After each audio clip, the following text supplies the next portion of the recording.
You mentioned previously things like ROI versus cost and asset versus liability.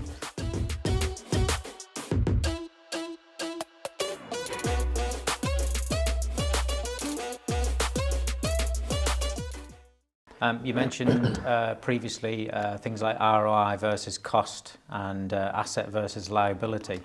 And I think sometimes people struggle to get their heads around that. Can you touch on those two things a little bit more? Yeah, so cost versus ROI. For me, this is one of the biggest things of why people do succeed or don't succeed. So you've got to be able to recognize the difference in what to cost and what to return. So I see it all the time where people might say, I saved 200 quid because I bought my own skip. So I took my own rubbish to the tip rather than getting a skip, sorry.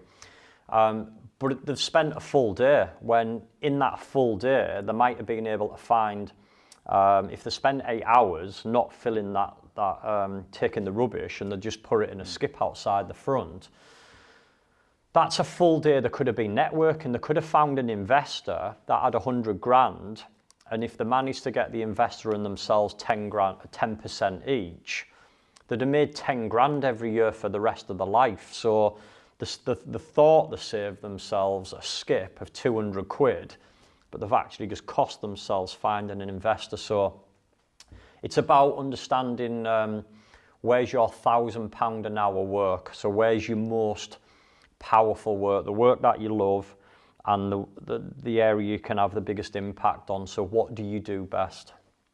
Okay, and asset versus liability? Asset versus liability, again, a lot of confusion around this. People think their own house is an asset. It's not, excuse me, it's a liability because... Controversial. The way to look at it is, an asset puts money in your bank, a liability takes money out of your bank. And our own home takes money out of our bank. I know people go, yeah, but it might have gone up from 100 grand or 150 grand. Well, you don't see the benefit of that until you actually dispose of the asset, or you've passed it down to your kids. So it's trying to lose that in that mindset of the capital gain. I get it, like buying your own house, it might double, it might triple, and you get that capital benefit, but that doesn't mean that it's an asset. It's still taking money out of your bank. It's the reason why I favour property over Bitcoin, gold, silver, things like that, because again, they're not putting money in your bank. You only put money in your bank the point that you actually dispose of them.